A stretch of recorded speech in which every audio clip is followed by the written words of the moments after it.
Hello everyone, आज हम देखेंगे एनसीईआरटी क्लास 6 का जियोग्राफी का चैप्टर नंबर 5। ठीक है, तो चैप्टर का नाम क्या है? Major domains of the earth. ये चैप्टर का नाम है। तो अर्थ के जो है मोस्टली 4 मेजर डोमेन्स, जिसे हम कहते हैं lithosphere, atmosphere, hydrosphere and biosphere. तो लिथोस्फीयर मतलब क्या होता है? Litho means stones, rocks. ठीक है, तो litho word is a Greek word जिसका मतलब होता है रॉक्स या स्टोन्स। तो जो अर्थ की क्रस्ट है इसे हम कहते हैं लिथोस्फीयर। अर्थ की क्रस्ट जिसमें आते हैं आपके माउंटेन्स आ जाते हैं, अर्थ की सरफेस आ जाती है, और जो भी वॉल्केनोज हैं, ये सारी जो चीज़ें हैं वो लिथोस्फीयर में आ जाती है। ये फर्स्ट लेयर जो है अर्थ की, जो अर्थ क्रस्ट है, इसी को हम कहते हैं लिथोस्फीयर। ठीक है, ये हो गई। एटमॉस्फेयर क्या होता है? एटमॉस्फेयर ये होता है जैसे जो लिथोस्फीयर के ऊपर लेयर है, जो हमारे वायुमंडल है जिसे हम कहते हैं, जो एयर है हमारी, उसे हम कहते हैं एटमॉस्फेयर।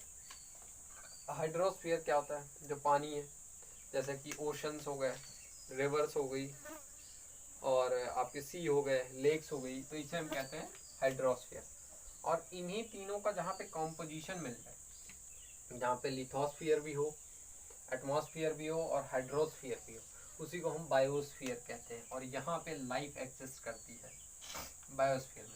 लिथोस्फीयर, एटमॉस्फेयर, हाइड्रोस्फीयर और लिथोस्फीयर, एटमॉस्फेयर, हाइड्रोस्फीयर का जो कॉम्पोजिशन होता है उसे हम बायोस्फीयर कहते हैं।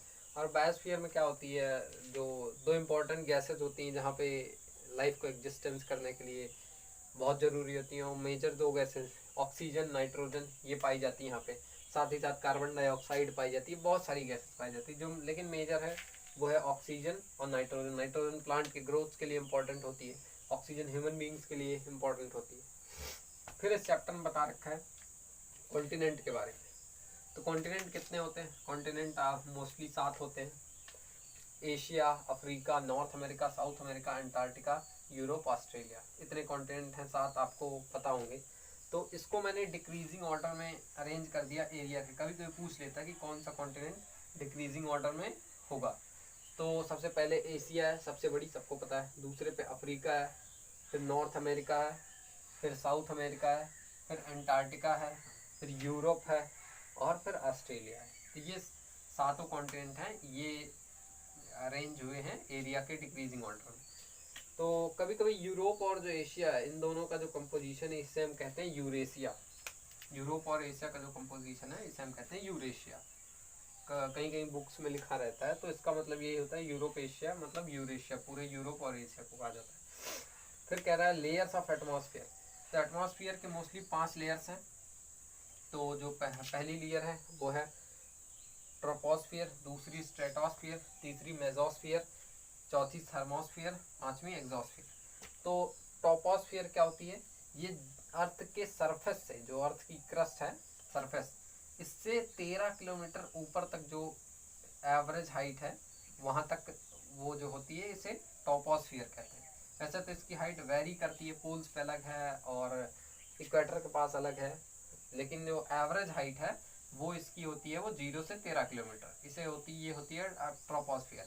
इसी में ही हमारे सारे जो है इम्पोर्टेंट सर्वाइवल के लिए जो चीज़ें हैं वो होती हैं। जैसे कि अब इसी में आपको रेनफॉल होती है, इसी में आपके मोस्टली ऑक्सीजन पाई जाती है, नाइट्रोजन पाई जाती है। मतलब मेजर कंपोनेंट जो है लिविंग बींग्स के सर्वाइवल के लिए वो ये ट्रोपोस्फियर में ही मिल जाती है।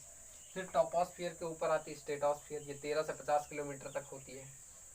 और जो आपकी मेसोस्फियर होती है, मेसोस्फियर में क्या होते हैं? जो आपके मेट्रॉइड्स होते हैं, इसमें आने के बाद मेट्रॉइड्स जो होती है बर्न हो जाती है। जैसे आपने शूटिंग स्टार का नाम सुन रखा होगा, बड़े बड़े जब पत्थर अर्थ के एटमॉस्फेयर में इंटर करते हैं तो मेसोस्फियर में ही ये बर्न कर जाते हैं। ये 50 से 80 किलोमीटर तक होती है। फिर आपकी होती है थर्मोस्फियर।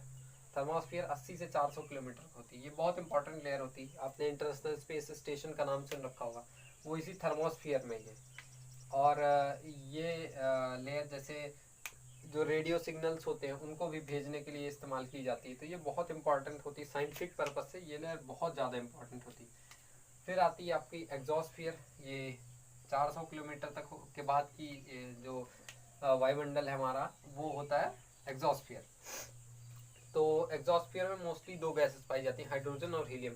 एनडीए में भी एक बार ये क्वेश्चन आ चुका है कि एग्जॉस्फीयर में कौन सी दो इंपॉर्टेंट गैसेस पाई जाती हैं, तो वो होती है हाइड्रोजन और हीलियम। बस अब बस ये हो गया। अब इसके बाद इस चैप्टर में कुछ फैक्ट्स बता रखे हैं, जैसे कि माउंट एवरेस्ट पे जो है फर्स्ट किसने क्लाइम किया था, पहली बार माउंट एवरेस्ट पे कौन चढ़ा था, तो वो थे एडमंड हेलरी और तेजिंग नॉर्गे शाना। ये दो लोग थे जिन्होंने माउंट एवरेस्ट पे पहली बार चढ़ाई की थी।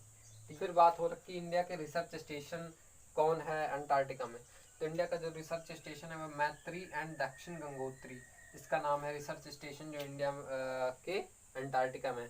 हर देश के जो अंटार्कटिका महाद्वीप है या अंटार्कटिका कॉन्टिनेंट है, उस पे जो है हर देश के रिसर्च स्टेशन होते हैं, जिससे पता लग सके कि वहाँ पे कौन कौन सी चेंजेस हो रहे हैं, तो जिससे हम अपने देश में भी उस तरीके के चेंजेस को अडॉप्ट कर सकें।